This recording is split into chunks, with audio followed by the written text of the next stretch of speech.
तो बताओ तुम में से किसके पास नई खबर है। मुजान, गोजो सातोरू सुकुना से हार गया। मैंने तुमसे सिर्फ डीमन स्लेयर के बारे में पूछा था। इसके 5 दिमाग हैं और फिर भी इसको याद नहीं किसने क्या बोला था। मैं माइंड को भी रीड कर सकता हूँ। पहले नहीं बता सकते थे। मुजान, मेरे पास खबर है, डीमन स्लेयर पे वीडियो अपलोड हो चुकी है और वो भी एनिमिस्ट की तरफ से। ये तो सबको पता है कि वो डीमन स्लेयर पे वीडियो अपलोड करता है। कुछ और बताओ। उसने अपनी एक वीडियो के लिए स्क्रिप्ट तैयार कर रखा है जिसमें वो सारी तुम्हारी मिस्टेक्स बताने वाला है। जाओ और उसे वीडियो अपलोड करने से पहले ही खत्म कर दो।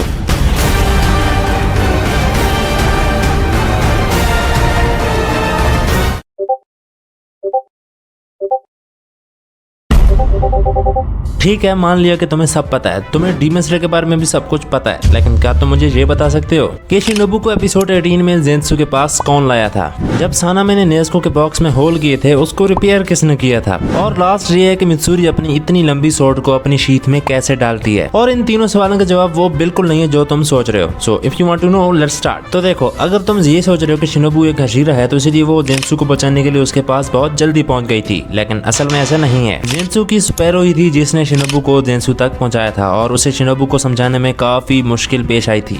जेनेत्सु के बाल येलो क्यों हैं? आई मीन बालों के रंग के पीछे वैसे कोई खास रीजन तो नहीं होती, लेकिन यहाँ पे एक खास रीजन है कि क्यों इसके बाल येलो हैं। जेनेत्सु के बाल पहले ब्लैक हुआ करते थे और बाद में इसके ऊपर बिजली गिरने की वजह से उसके बालों का रंग ब्लैक से येलो में कन्वर्ट हो गया। और इन्हीं बालों को लेकर 3-4 पॉइंट और आने वाले हैं जो कि तुम्हें बिल्कुल नहीं पता होंगे, जैसे केओजुरो के बाल आधे रेड क्यों हैं, शिनोबु के बालों की टिप्स पर्पल क्यों है। सीक्रेट्स ऑफ हशीरा वाली वीडियो मैंने तुम्हें शिनोबु के फेवरेट पेट का बताया था, गोल्डफिश, लेकिन ये गोल्डफिश जेंत्सु ने चोरी कर ली थी और नेज़ुको के पास लाकर रख दी थी, लेकिन फिर बाद में आवी ने इसे आकर वापस ले लिया था। नेज़ुको को अपने खुले बाल बहुत पसंद है, लेकिन ये उसे और भी खूबसूरत लगते हैं जब उसके खुले बाल मित्सुरी की तरफ बंधे हुए हैं। हशीरा ट्रेनिंग आर्क जो कि तुम सीजन 4 में देखने वाले हो, उसमें तांजीरो कुछ ऐसे काम करता है जिसकी वजह से उसका नाम मोमी रख दिया जाता है। रेंगोकू को भी पेट्स रखना बहुत पसंद है, लेकिन उसके घर में कोई एक पेट भी मौजूद नहीं है क्योंकि उसके फादर शिनजिरो बहुत ज्यादा स्ट्रिक्ट हैं इस मामले में। क्या तुम्हें पता है कि मित्सुरी के बालों का रंग हाफ ग्रीन और हाफ पिंक क्यों है? वेल, ऐसा इसलिए क्योंकि वो एक नॉर्मल ह्यूमन से ज्यादा खाना खाती है और वो भी कोई आम चीज नहीं खाती बल्कि साकुरा मोची खाती है जिसका हाफ रंग ग्रीन है और हाफ पिंक।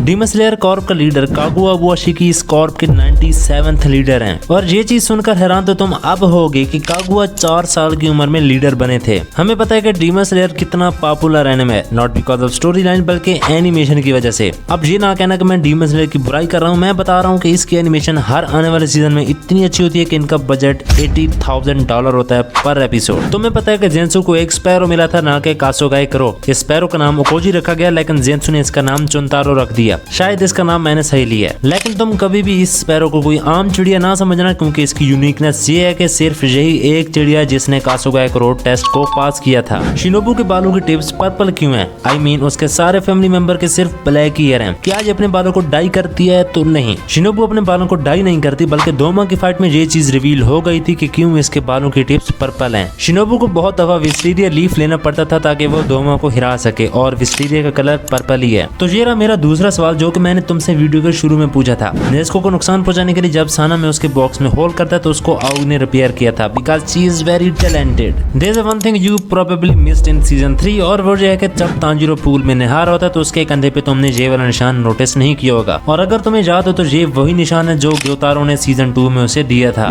डीमन स्लेयर के राइटर ने चैप्टर 7 के लिए ये वाला कवर पेज सोच रखा था, लेकिन उस चैप्टर में कुछ ऐसे सैड सीन होते हैं जिसकी वजह से उन्होंने ये वाला कवर पेज चेंज कर दिया था। यहाँ पे सारे शीराज की जो यूनिफॉर्म है, मेरा मतलब जो यूनिफॉर्म के ऊपर उन्होंने पहना हुआ है, वो असल में इनको सर्दी गर्मी या मिडिल क्लास के डीमन से बचाती है, लेकिन 12 किजुकी के डीमन से नहीं। कनाओ डीमन हंटर क्यों बनी थी? क्योंकि उसे बाकी लड़कियों की तरह नर्सिंग और घर के काम करना नहीं आते थे, इसलिए इसने डीमन हंटर के लिए टेस्ट दिया और वो भी अपनी बड़ी सिस्टर से छुपा कर। तो चलो रेंगोकू के हेयर का भी बता देता हूँ कि क्यों इसके बाल हाफ येलो और हाफ रेड हैं। दरअसल ये ट्रेडिशन सेंगोकू एरा से चलता आ रहा है और ये तब होता है जब कोई मदर प्रेग्नेंट हो और उस हालत में वो एक फ्लेम की वर्शिप करती है जिसका नाम कंकागरी है, और वो वुमेन उस फ्लेम के आगे बैठकर उसे देखती रहती है और वो भी 1 हफ्ता और 2 घंटे के लिए। और अगर टोटल करे तो 36 हफ्ते बनते हैं जिससे इनकी आंखों पे बहुत ज्यादा असर पड़ता है, लेकिन जैसे ये चीज कंप्लीट होती है तो वो बच्चा पैदा होता है जिसकी रेड आई और रेड हेयर होंगे। तुमने मुगेन ट्रेन के इस सीन में और सीजन 3 के इन 2 सीन्स में एक चीज बिल्कुल नोटिस नहीं की होगी। इस सीन में रेंगोकू ने अपनी स्वॉर्ड को राइट साइड पे रखा हुआ है और अगर तुम जुरिची को भी देखते हो तो उसने भी अपनी स्वॉर्ड को राइट साइड पे रखा हुआ है, लेकिन यहाँ पे मोइचिरो ने अपनी स्वॉर्ड को लेफ्ट साइड पे रखा हुआ है। तो जब भी डीमन हंटर किसी भी सेफ जगह पे बैठे हो जहाँ उन्हें किसी डीमन के आने का खतरा ना हो तो वो अपनी स्वॉर्ड को राइट साइड पे रखते हैं, और जब कभी भी डीमन हंटर को डीमंस के होने का खतरा हो तो वो अपनी स्वॉर्ड को लेफ्ट साइड पे रखते हैं ताकि वो अपनी तलवार जल्दी निकाल सकें।